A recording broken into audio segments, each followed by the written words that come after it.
Kuha kay mong likod bo. Kuha kay mong likod. Preface. The purpose of this booklet is to present the words of those who have realized the secret truth revealed in ancient Indian scripture called the Vedas.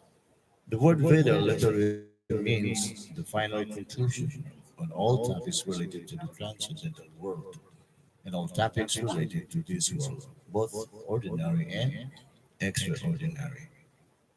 The Vedas were compiled thousands of years ago by self-realized saints for the suffering souls in this world.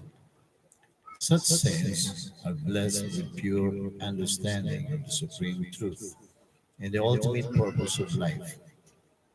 The way of love is a transcription of this discourse. Vedanta Narayan Goswami Maharaj, whose life is unconditionally dedicated to the ultimate happiness of others. In this preface, we would like to share with you the words of another great saint, Srila Bhaktivedanta Swami Maharaj, famous throughout the world as Srila Prabhupada, who is intimately related with Srila Narayan Goswami Maharaj as an instructing guru and a dear friend. Srila Narayan Goswami Maharaj regards Srila Bhaktivedanta Swami Maharaj as a main inspiration for his regularly traveling the surface of the globe and teaching the way of love. Srila Bhaktivedanta Swami Maharaj writes, the basic principle of the living condition is that we have a general propensity to love someone. No one can live without loving someone else. This propensity is present in every living being. Even an animal like tigers has the loving propensity at least in a dormant state. And it is certainly present in the human beings. The missing point, however, is where to repose our love so that everyone can become happy.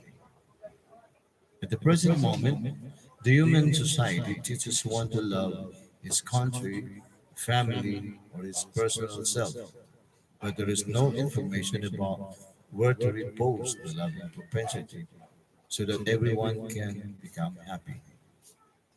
In that primary stage of child love his parents, then his brothers, sisters, and he daily grows up and begins to love his family, society, community, country, nation, or even the whole human society. But the loving propensity is not satisfied even by loving all human society. That loving propensity remains imperfectly fulfilled until we knew who is the supreme beloved.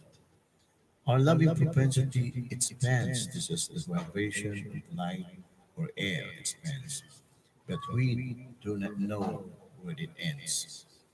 Srila Bhaktivedanta Swami Maharaj continues to expound to love.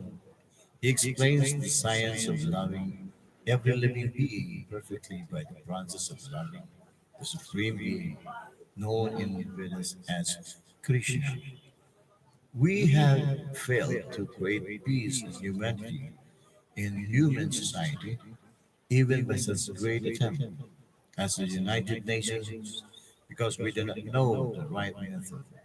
The method is very simple.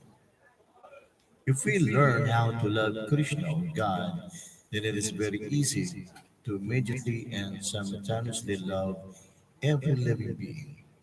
It is like pouring water on the root of a tree or supplying food to one's stomach.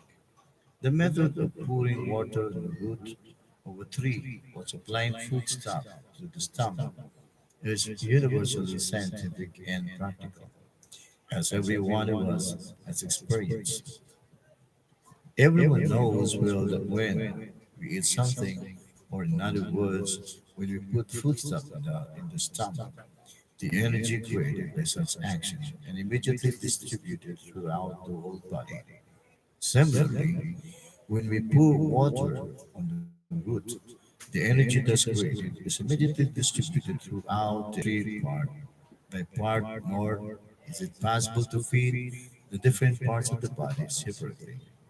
The root cause of our dissatisfaction is that our dormant loving propensity has not been fulfilled. Despite our great advancement in materialistic way of life, we are watering all parts of the tree, but missing the tree's root. We are trying to keep our body fit by all means, but we are neglecting to supply foodstuff to the stomach. Missing the supreme self, missing oneself also. Self realization and realization of the Supreme Soul, known as Lord Krishna or the Supreme God, the all attractive reservoir of all love, go together simultaneously. For example, seeing oneself in the morning means seeing the sunrise. Also, without seeing the sunshine, no one can see himself. Relations of the soul established in relation with the Supreme Soul are factual relations. The bodily relation is the cause of material bondage, but the relation to the soul is cause of freedom. This relation of the soul can be established by the via medium of the relation with the Supreme Soul or Super Soul. Seeing in the darkness is not seeing, but seeing by the light of the sun means to see the sun and everything else that was unseen in the darkness. As, as is true with all Vedic literature, this booklet is, is meant to teach us how to turn the one switch that will immediately brighten everything everywhere. All the histories told Green actually took place. Shilanarayan Goswami Maharaj has taken them from the parts of the Vedas known as the Puranas and the Upanishads. The names of all these personalities of being are in the ancient Sanskrit language, following the tradition of our spiritual preceptors who used standard diacritical markings to indicate the pronunciation of Sanskrit word. Pronounce A like A, and father like A, EA, and Neil, the way of love, misplaced love.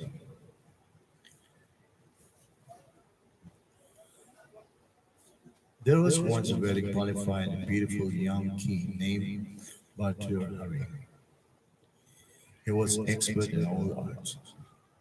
That king married an age of 25 years, and he adored his beautiful newly wedded wife.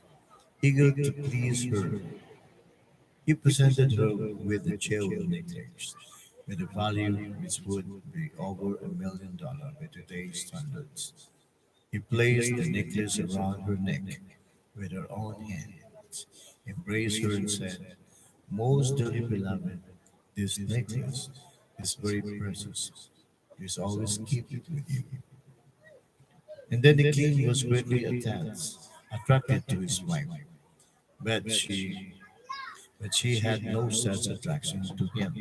Rather, she was attracted to her husband's commander in chief, who was also extremely handsome.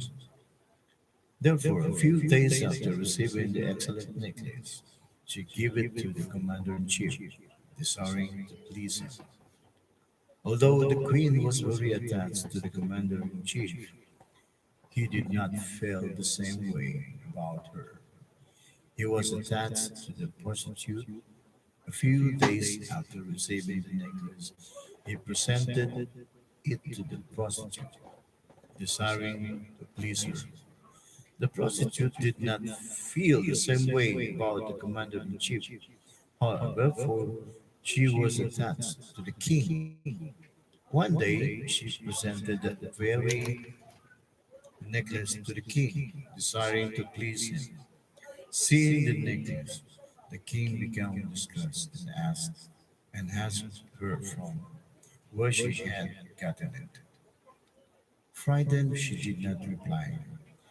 The incensed king said, "If you don't tell me the truth, I will cut off your head." The prostitute then revealed the truth of the matter to the king, who left her and took the necklace to the commander in chief. The king asked the commander in chief, "Where did you get this? If you tell the truth, then I will not harm you. But if you will try to conceal it from me, I will have your head." The commander in chief revealed the truth to him, and at the moment the king realized that there is no true love in this world, he at once made up his mind to give up all his worldly attachment. He left his palace, his kingdom, and his open attire, and he became a very famous, renowned and